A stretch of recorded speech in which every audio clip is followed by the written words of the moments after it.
Hello guys, welcome back to another episode of Uncook and Wine. Today I am joined by the lovely Lucia in celebration of the October Breast Cancer Awareness Month. Lucia, welcome to the podcast. Thank you, Tolu. How are you doing? We are excited to have you here. Would you like to introduce yourself and just tell us more about you? Okay, well, my name is Lucia. I am a cancer survivor. I like to call myself a lived experience expert these days. It's a word that I saw online because I feel like survivor kind of carries the pity with it. So I'm trying to break that stigma and make it like a powerful thing, like I survived. So I'm a breast cancer survivor. I got diagnosed when I was 35. So that's where my passion came from, because I know that more women under the age of 50 are being diagnosed. So I thought that this is something that people need to talk about more. Okay, so before I get into it, I have a story to talk about. I think when I received your email and you're talking about breast cancer, I just remembered a story that happened to me in university. And I was like, oh, wow, I should talk about this. So okay, background of the story. I am a paranoid person when it comes to sickness. Okay. Like, really paranoid. I literally, like, if I get a pimple on my hand, I'm like, oh my God, what is this? I'm Googling. That's a good thing. So I think about 4-6 years ago, I don't remember when it was, but I was in Cyprus, I was in university. I woke up one day and I had pain just slightly above my breasts. Now that I know it's not my breasts, but I had slightly pain, and then I started Googling. Pain. Yeah, pain there. And then everything that I was Googling, like every search was leading me to breast cancer. Yeah. So I go to my friends, because I was sharing an apartment with a friend at that time. I go to my friend's room. I'm like, dude, I have breast cancer. She looks at me because fortunately she knew that I'm just a paranoid person when it comes to sickness and diseases. She's like, you don't have breast cancer. I'm like, Google has been saying this, and this is like around 9 p.m. in the evening. And I didn't sleep because I kept on Googling. I was Googling. I wake up in the morning. Like, I literally didn't sleep. The sun came out. True story. Ruru K's knows this. Wherever you are, girl, you know me. So I didn't sleep. I'm Googling. And Google is terrible. Guys, don't do it. Don't Google sickness. No, Google will tell you you're dying tomorrow. It was telling me about stages. It was telling me. And now I'm paranoid. So I wake up in the morning. Fortunately, we had a clinic at the university, like a free clinic. We had a doctor there. So the first thing, before I even had an exam, I didn't even go for an exam. I was like, I'm going to see this doctor. So I go and see this doctor that we had at school. I get there. I'm like, I have pain here. I just show him. I was like, I have pain here. I think I have breast cancer. He looks at me. He's like, first of all, your breast is not there. I'm like, what? He's like, no. And I was in shock because in my head, I just thought you don't know where the breast is. Yeah. He's like, listen, it's probably muscle pain. I'm like, no. Google was like, Vijay, who's the doctor here? So I'm arguing with him. He's like, okay, take this pain medication. If this doesn't go away in 2 days, come back. Literally, by the time I slept that night, you were good. The pain was gone. But then that just made me realize that we talk about these terms, we don't really know what it is. We don't even know where it stems from. So let's see, what is breast cancer? Before I go there, your paranoia is good. Too many people are relaxed about their health. By the time they go get checked out, then it's too late. So, I mean, not paranoia that cripples you, but it's a good paranoia. Yeah. So breast cancer is a formation of cells, abnormal cells within your breast, particularly your breast, and these cells tend to multiply. It happens both to men and women. That's something that's important, because a lot of men think because their breasts are not as big as ours, I don't even know if you should call them breasts, but because their breasts are not as big as ours, they don't get breast cancer. But it happens to both men and women. So it's abnormal growth of cell in your breast. It can be in any area of your breast. Yeah. Okay. And then what causes it? Because what causes breast cancer? Ooh, that is a good question. And I feel like they don't know exactly. There's still so much research happening, but so far they found out that 30 to 50% of the breast cancers are caused by lifestyle. This is why we're seeing more young people getting them, because I think it's because of the food we're eating, because of the habits that we have, because of we're not exercising enough, as compared to a while back when. Would you mind if I use my fan? No. As compared to a while back when, we had whole foods around, and our mothers, our parents, our grandmothers were eating better foods. So it can also be genetic. In my case, it probably is because before I was diagnosed, my dad had breast cancer as well. So he is now 7 years in survivorship, which is a good thing. So it can also be genetic. It can be because of lifestyle changes, but they're still trying to see exactly what it is, what exactly causes it. Okay, so I think I read somewhere that there are different types of breast cancer. What are the different types of breast cancer? Okay, well, there is the one that I had, which is HER2 positive. That feeds on hormones. So it's either progesterone or your estrogen, it feeds on that. So when it comes to my type of cancer, that means that for the next foreseeable future, they have to minimize any hormonal activities just to make sure that it doesn't come back. But then there's also what they call triple negative breast cancer. That's a bit more aggressive in a sense because it spreads faster than the HER2 positive. There's also HER2 negative. So there are different types of breast cancers. Yeah. Okay. So when I was researching and studying, I saw some of the risks that cause breast cancer, and one of the things I saw was alcohol. I was like, wait, what? Because I drink a lot of alcohol. And that took me back. I was like, oh, wow. What other risks are there that could lead to, someone potentially having, you talked about physical activity just now, and I saw alcohol. Alcohol was just like, whoa, girl, you drink a lot of wine. What are the risks that can potentially have you being at risk? So like you said with alcohol is so contentious. If you go on social media, every time a study comes out that points to alcohol, girl, you've never seen people more defensive in their lives. And these are survivors. They're like, what are you saying? Did we cause our breast cancer? What? It's all, but like they say, it's all like you minimize whatever it is that you take. So it's not absolutely abstaining. I mean, people would argue that would be great, but it's also minimizing it. There's also smoking. Smoking causes cancer. There's also the foods that we eat with fast foods, highly processed foods. Sugar is another thing that they say feeds. And I must put quotes in this because there are all these studies that show that it's the quantities. It's not per se the fact that you're having sugar. It's the quantity of sugar that you're having. So you mentioned smoking. So normally we hear smoking in relation to lung cancer.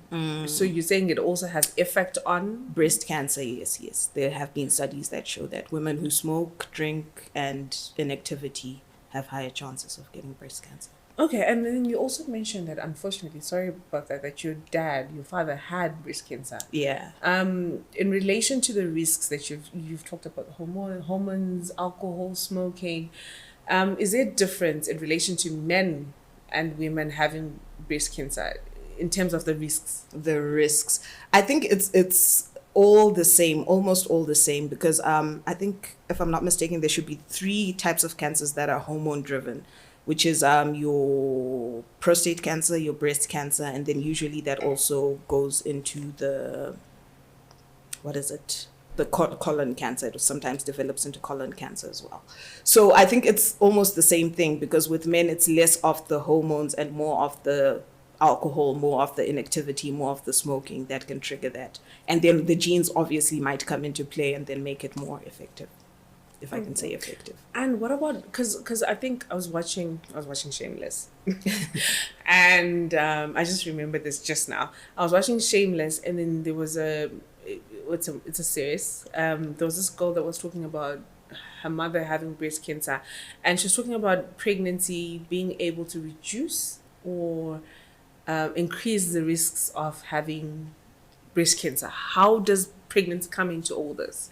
I'm not sure if it reduces or increases, but what I do know is that some women have found out that they had breast cancer after being pregnant or during their pregnancy. If it does, then maybe it's an issue of hormones again. Like if your progesterone or your estrogen is spiked up, then maybe it feeds on it. But also cancer, what I've heard is that it takes quite some time. I must also say, guys, I'm not a scientist. I'm just a patient advocate. So yes. This is please don't take this as scientific facts. But cancer takes time to develop. So it can't be a thing of I'm pregnant and 3 months into it, my cancer's already developed. It is something that maybe you might catch in pregnancy because maybe you're now doing more tests, or maybe you're more focused on your health and stuff. Okay, so we're talking about development. What are the symptoms to look out for? Because I've heard, every time October comes, we talk about this. Go, there's free breast cancer checker.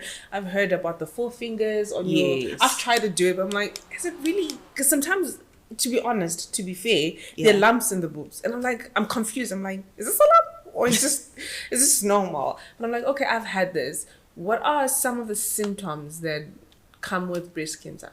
Okay. First, let me address the issue where you said we have lumps, like, and they come and they go, but that's the importance of self-checking. The more you self-check, the more you know which lumps are normal and which lumps are okay. And then when you identify a lump that feels a bit weird or a bit foreign, then you can take action on it. So self-checking is getting to know your girls. It's not just like a medical thing. I like to tell people that, when you're doing your maintenance days, when you're scrubbing and now you're moisturizing, just get that in. Another thing to check for, so we have the lumps. We also have change in breast size when your breast just starts growing a bit bigger, because you may not always be able to feel the lump, but when your breast starts growing a bit bigger, get that checked. Your nipple can, there is a word for it, it's just skipped my mind, but your nipple starts to go back in a bit sometimes. Sometimes you have discharge. So even during breast checks, they advise you to actually kind of squeeze your nipple just a little bit, just to make sure that it's all good, everything is good in there. You could have a rash. Some people report that they've had rashes just around their breast areas. Yeah, so those are things that you should look out for, Okay, not so just the lump. Talked about the increase. You mean your breasts becoming large? Ovulation sometimes makes breasts large. Sometimes it's your period. Sometimes it's pregnancy. How do you know the difference? Because I've had moments where I'm like, oh, my boob's big. Yeah. And then you realize, oh, you're ovulating, or it's your period, or whatever. You accidentally pregnant, or whatever the case is. But how do you then tell the difference to say this is unusually large? Or okay, so remember, now you know what happens with your body. So with ovulation, they get large, but they don't stay that large. So you keep tracking it. Once they start getting a bit bigger, you can track it and maybe see after 2 weeks, are they still as big? Have they gone back? How does your cycle usually make your boobs feel, or how does it make them look? And then if it's abnormal from what has been happening in the previous maybe 4 or 5 months, then you can go get it checked out. And then is it the same for men? Because men don't. I don't know. I don't know how men boobs go. Like the symptoms. Are they the same for men, or it's different? What I know for men is the lump. So, for example, my dad, he just had a lump on his left or right breast, somewhere there. And because he was aware of a friend of his had breast cancer, and in conversation, he was like, no, I've got not breast cancer. He had lung cancer. And my dad, being my dad, he goes auto focus on something. So he just read up on every single cancer under the planet. And then he figured out that men can also get breast cancer. So when he had a lump, the first thing he did, he went and got it checked. So I think with men, I can't say conclusively exactly, but I know that my dad got a lump. So sometimes it could be a lump with men as well. Okay. The other thing that I've heard, that we watch movies, we've heard about, is stage 4 cancer, stage 1. What are the stages of cancer? What is it? Because I know a lot of people know about it, but to really understand, to say, okay, what are the stages of cancer and what they represent? Okay, so we have from stage 0 up to stage 4. Stage 0 is when you catch it super early. So either it's a tiny, if we're talking about breast cancer, it's a tiny lump, or it's you've caught it before it even feels like a lump. People who proactively check and people who proactively go for mammograms, then they see that cell activity just getting a bit weird. So that's stage 0. Then there's stage 1, which is still very early. So stage 0, stage 1 are considered early. Stage 2 is considered fairly early. I caught mine at stage 2. And so the lump, the issue is that the lump is getting bigger, right? When you're at stage 1, it's slightly smaller. When you're at stage 2, there are centimeters that they use to measure, and then also how much it's spread around the breast area. And stage 3, now they have to go into sort of intensive treatment. It's not as let me not say casual. How can I say casual? It's never casual. But it's not as the treatment is much more intensive when it's stage 3, because now it's getting later. And then stage 4 means that it's metastasized. So now it's probably spread to other parts of your body as well. Okay. Yeah. Okay. So you are a cancer survivor. Yes. What does it mean to be a cancer survivor in general and in your case? It means it means a lot. It means because I've been out of treatment for about a year now, Okay. and the weird thing is when you're going through treatment, you can fight anything under the sun because you're fighting to stay alive. So anything that comes your way, you'll just fight it. And then after treatment, I think all that exhaustion comes in now. And after the chemo, the radiation, the surgery, you're just completely tired. So now your body starts to feel like, wait, what just happened? What did I just go through? And then you're tired. Your mind as well is extremely exhausted. In most cases, there's induced menopause because of the chemotherapy. So now you're menopausal all of a sudden. So your body is trying to adjust to so many things. At 35. At 35. This is why I'm fanning. So it's a lot. But now I think one of the most important things is just to remember to rest. However, resting it's not easy because you're trying to figure out, okay, I'm off the stage now, my life must keep moving. And in trying to push yourself to move, that's when you're dragging your body down more. So it's important to rest. In my case, it means I want to say I started advocacy, I think 4 days after I was diagnosed, because I needed to just find something to do. My brain just thought, okay, advocacy. So I started 4 days after you were 4 days after. I think in retrospect, I think there was a bit of denial there, because it's weird. You're going through this, and the next thing I'm on my phone.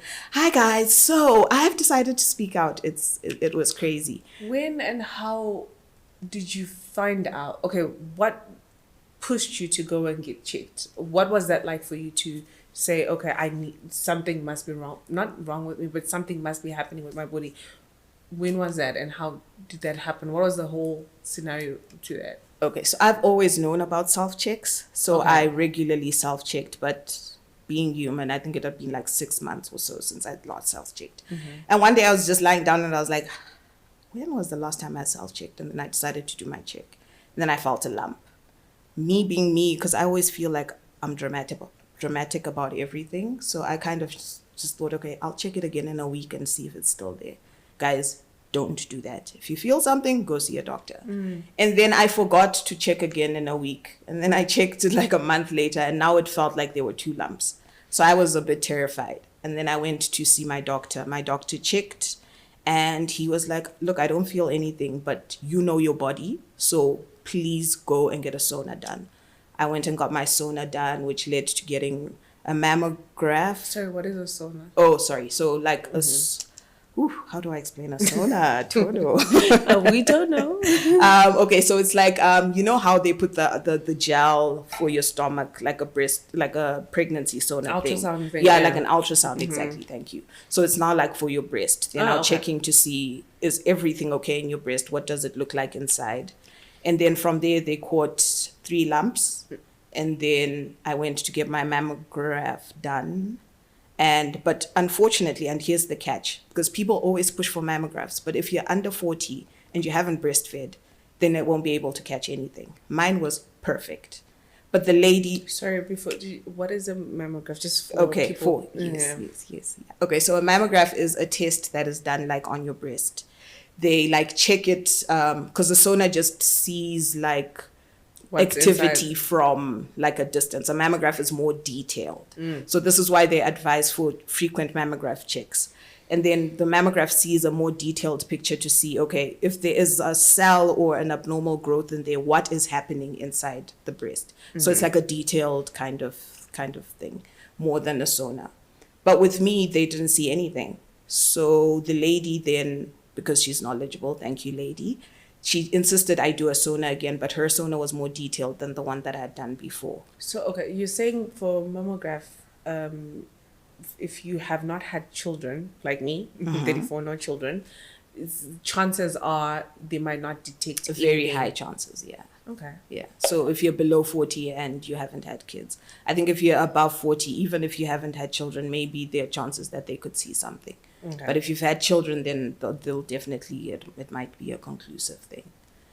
yeah, so the lady then did her sonar, and she showed me, she still traumatizes me to this day. She showed me the thing, and she was saying, okay, you see this is like the blood activity happening by your cell, because you can literally see blood flowing onto the cell, showing that the cell is feeding onto something. And she was like, that's what makes it suspicious.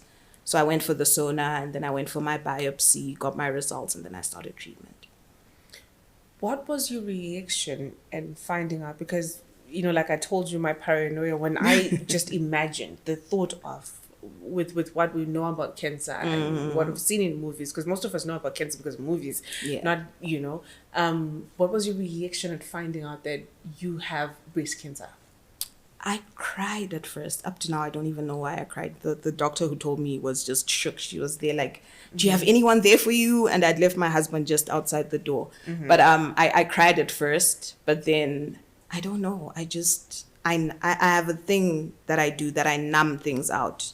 So I'm so good at numbing stuff out, or I'm so good at just ignoring things and escaping into something else. So I found out, I cried, and then I escaped into television. I escaped into, oh, great. Okay, not great, but okay, what can I do next? How can I advocate? And I started doing other things. 4 days, that's crazy. 4 days. In retrospect, it's insane. Not to say I can put myself, because I can never do that. I can never understand what you went through. But I'm like, you find out today that this is what's happening with you. And 4 days later, you are with the phone and you are talking about this thing. How is it? Okay, let me go back. The first question is, because I think there's a question I left. Did you feel the need to check because of what had happened to your father? Was your father the first to be diagnosed, or it was you? My dad was the first to be diagnosed. So did you feel the need to continuously check? Because I know about it. I won't even lie. I know about it. When October comes, people talk about it. Like Avenue's clinic, whatever clinic is doing free checkups. I'm like, I'm a bit reluctant to do it. And here and there, sometimes when my breasts are painful because you have that, whether it's ovulation period, whatever is happening in my body, I'm like, this is too much. Let me just check. You know, I try to do the whole 4 fingers that we're told, but it's not that deep for me. But for you to say you were constantly checking, is it because of, you know, because your father had it, or is it just, that's just who you are? I think it's because my dad had it, but also while I was checking, I thought it could never be me. So it was because my dad had it, but also it was like fine, let me just, I'm being a responsible citizen or something like that. I was just doing my duty by checking. So it's because, but I have a question for you. Why are you reluctant? Like where does the hesitancy come from? I think, like you said, it can never be me. But, you know, we live in a society, you see things happening. We know these things are happening, but it's like, why? What are the chances? You know, and also because, I said I'm paranoid. And also the other thing is I'm not that sick type of person. I don't know I'm never at the hospital. I never worry about those things. Okay. But the older you become and the more you listen to these stories, you're like, this is real. And unfortunately for me, I come from a family that has people with cancer. And I was having a conversation with my siblings the other day because I think I have 2 relatives now that have had. To hear that. Yeah, unfortunately. And it's only then when I was like, yo, you know, I was talking to my siblings. I was like, we need to be serious about this. Yeah. So I think it's because it's not happening to you. You see it happening to other people. You're just like, you know. I hear that though. You know, it's just that whole mentality. It can never happen to me, or you don't realize symptoms, or you don't see symptoms, or you just live your life regularly. You're not thinking about it. But I think after when I realized a very close aunt of mine and uncle of mine, I was like, that just was like, whoa, this thing is in our family. Now it's reality. You know, and I was just telling myself, you need to get checked for whatever type of cancer, because they both had different types of cancers. It's like, you never know. We just have to. Okay, so going back to you receiving this news and you deciding, what prompted you to say, I need to talk about this? I think because my dad is also in the advocacy space. So he wrote a book. And I was mid-editing his book. I was in the middle of editing his book when all of this happened. And then there's sentence that I saw when I was editing it, that I was like, it's almost my duty. And this is no pressure on anyone who's been diagnosed. Your journey is your journey.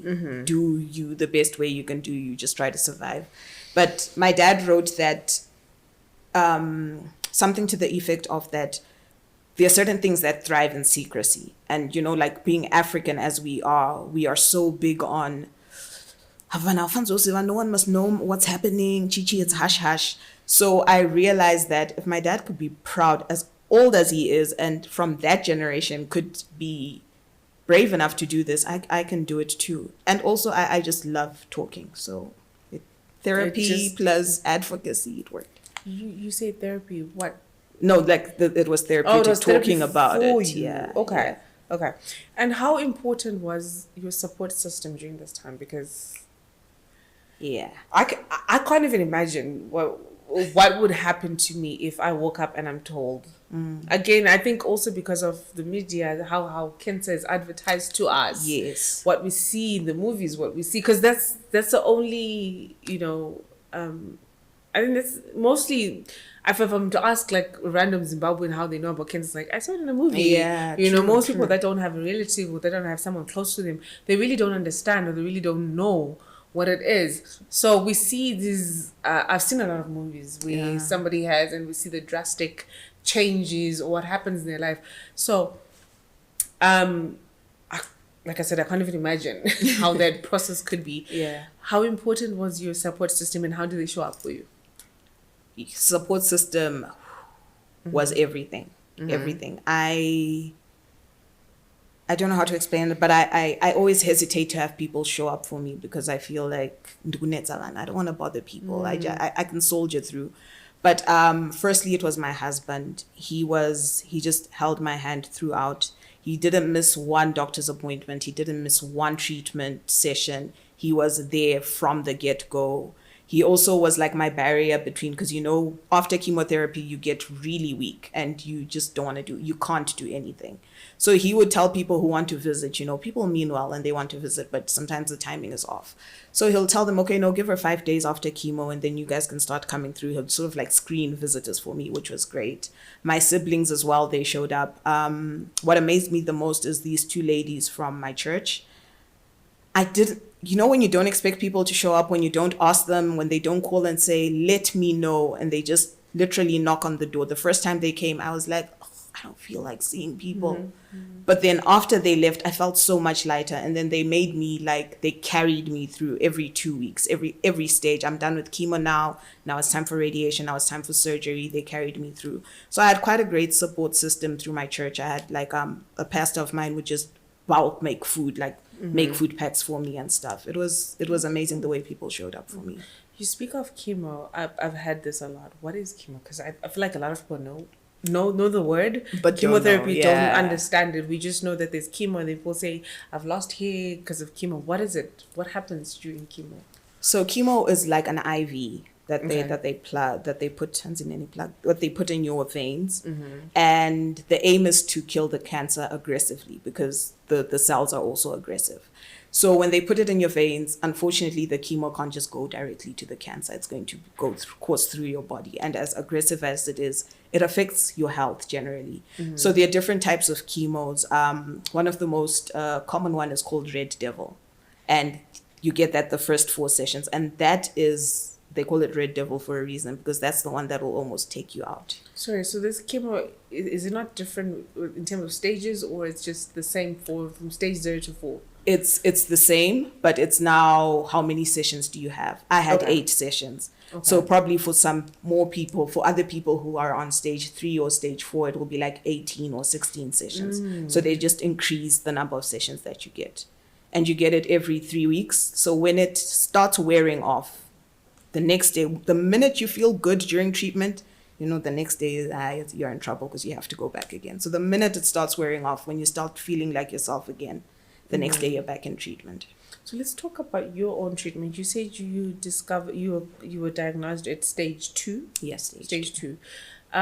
What is, okay, you explained what stage 2 is, but what was it like for you, and in terms of what treatment did you require? Like what were the steps in terms of from diagnosis to treatment? Okay.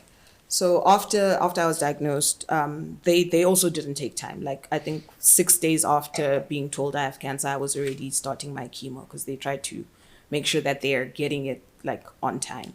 So I had to go through 8 sessions of chemotherapy, 4 with the notorious Red Devil, which are the first 4 sessions. After which I had like the last 4 sessions, which is another type of chemo drug. I can't remember the name. But yeah, there's that. And then afterwards, because remember I said my cancer feeds off hormones. So there's a certain type of immunotherapy, which is also an IV that they put in, that I started. And then I think I had 12 rounds of that from during my last 4 sessions, during radiation and after surgery. And then I went for radiation. Now this is where you go. And I really need to say there's a lot of misconception around radiation because people feel like you're going to get burnt. But it's uneventful. It's so, the most is that you get tired. But yeah, it's not something scary. So I went for radiation. I had 15 rounds of radiation. I went for surgery. I got a mastectomy. And I finished off my immunotherapy. And now I am on medication that I have to take for the next, it was initially 5 years, but they moved it to 10 years. You said you got a mastectomy? Yes. What is it? For people that don't know or understand that.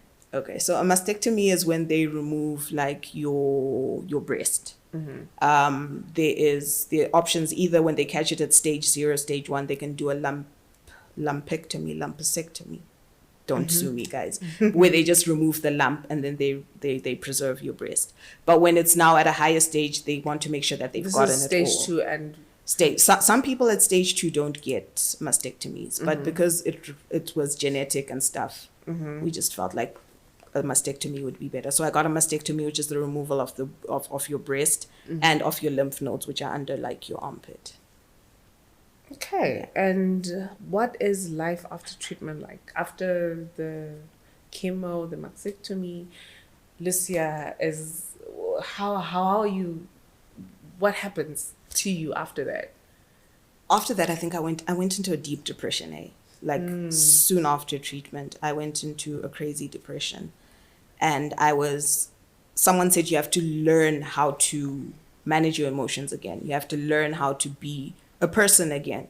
So I had crazy outbursts. I was angry. I remember this one time I was arguing with my husband. I dropped my phone on the ground. I looked at it. It wasn't broken. Picked it up and dropped it again until it cracked. Totally shattered. But you can't regulate your emotions. So you have to start relearning that. I went into a deep depression and I had to go through therapy to, start to figure out how to be myself again, how to be a human again. But it's a lot of exhaustion. It's a lot of feeling tired. A lot of survivors think that they're alone in that, but everyone's like fighting something. And yeah, we'll get through. If you just push through one day at a time, you get there. You get there. Yeah, true. And what I like about this is now you're creating an awareness. You were doing the tour that you said you're doing. Yeah. Can you tell us more about the tour? Okay. So I have decided to do a tour because, like you said, a lot of people our age don't take this cancer seriously. So either they need to see someone who's gone through it to understand what exactly it is, but also they needed to live in spaces where they are. I've never seen more cancer awareness ads than when I got diagnosed. That's when I started seeing every single place I went, because they're all in the doctor's places. So I'm trying to spread awareness into pop culture spaces, trying to say it in a language that people understand so that it's reduced to not just a medical thing, and also trying to drive action.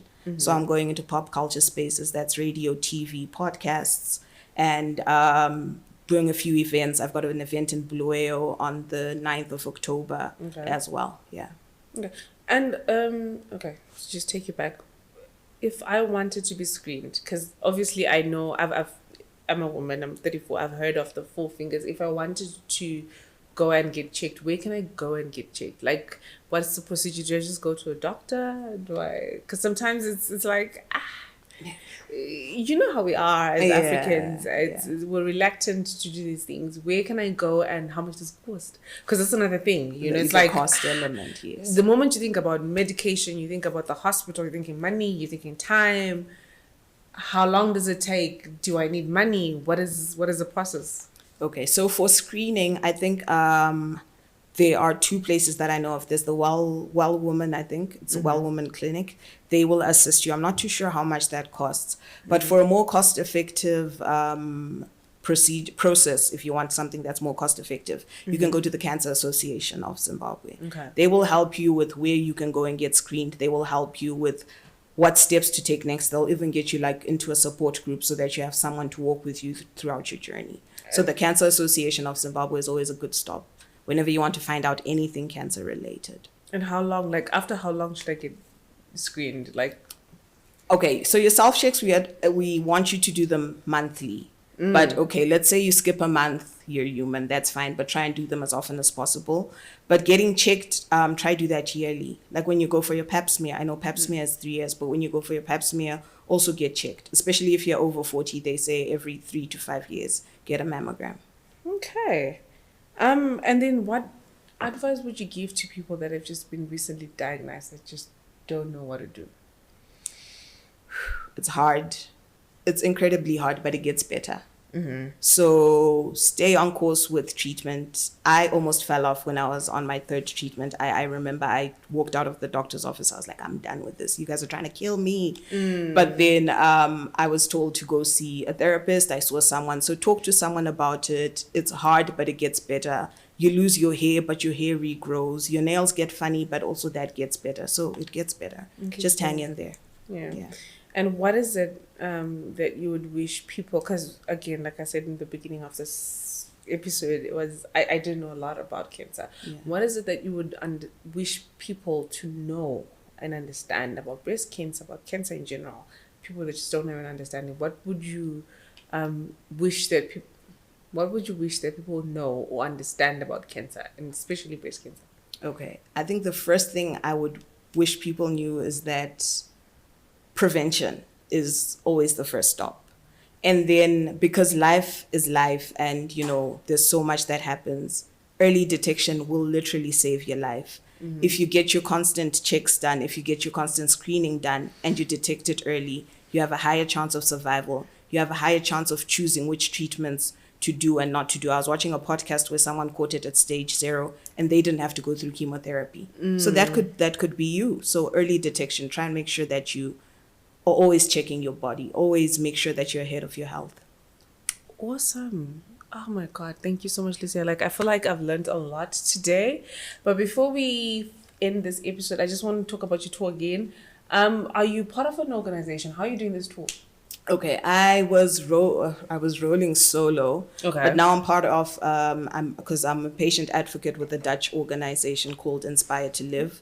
So now I've sort of gone under their umbrella. Okay. And so I'm under Inspire to Live, but most of the things that need coordination and stuff I'm doing alone in the country because they're all the way in Netherlands. Oh, okay. So Yeah. you've got on the 9th of October, it's Bulawayo. Where else are you planning to go? And what do you need to do that? Okay, so in order to get to people, we need funds. So we've set up a GoFundMe under the organization that I spoke about, Inspire to Live. And so we're just trying to collect funds. This is for transport. This is for the creatives who are going to be there, the people who are going to be taking photos. This is also for the people who are going to speak at the event, venue costs, all sorts of things need to be paid. So we're in Bulawayo on the 9th of October. We're trying to also do Victoria Falls. That will probably be towards the end of October. And then, in Harare, I think I'm just going to be integrating into other people's events and not hosting something myself.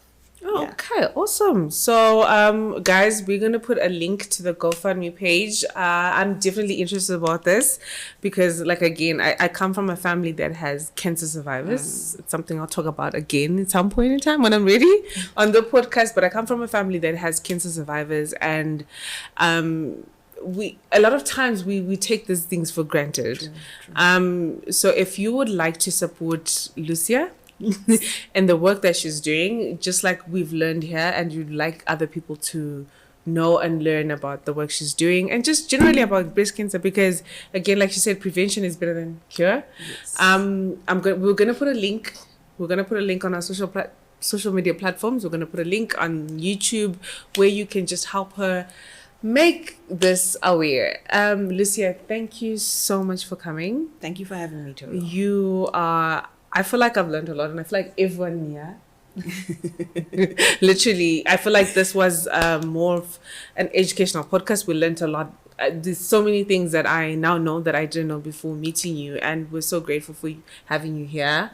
And we would love to have you again and just speak more on this, because again, listen, I think as Africans we are very reluctant. Like you're asking me, I'm reluctant about these issues when I know that I come from a background of a family that has cancer, but I'm still reluctant. And so yeah, thank you so much. But if people want to find you, besides the link that we're going to put in the GoFundMe, where, because obviously I know there are people that are probably experiencing the same that you experienced, yes, and they would love support system or to talk to you and just to understand more on this information. Where can they find you? Okay, so I have an Instagram page. The handle is One Healed Girl. And on Facebook, I've opened like a tour page. That's all I have on Facebook, which is the Breast Cancer Awareness Tour Zimbabwe. I'm also on TikTok as One Healed Girl, but Instagram is the best place because I'm mostly active on Instagram. So Instagram is One Healed Girl, and then on the Facebook page is the tour. Yeah, the full name of the tour, Breast Cancer. Thank you so much, Lucia. Thank you so much for coming and gracing us on the Cook and Wine podcast, guys. Thank you so much for watching. Don't forget to click on the link on the GoFundMe. We need a lot of people to understand what cancer is, what breast cancer is. And don't forget to like our page. Subscribe, guys. Subscribe. And follow us on our social media pages. I'm Cook and Wine on Facebook, Instagram, TikTok, and then on Twitter, it's Toto_Sims. If you still have more questions and cancer related this October, please hit us up, and then we will make sure to call Lucia back to answer all your questions. Thank you, guys. Bye.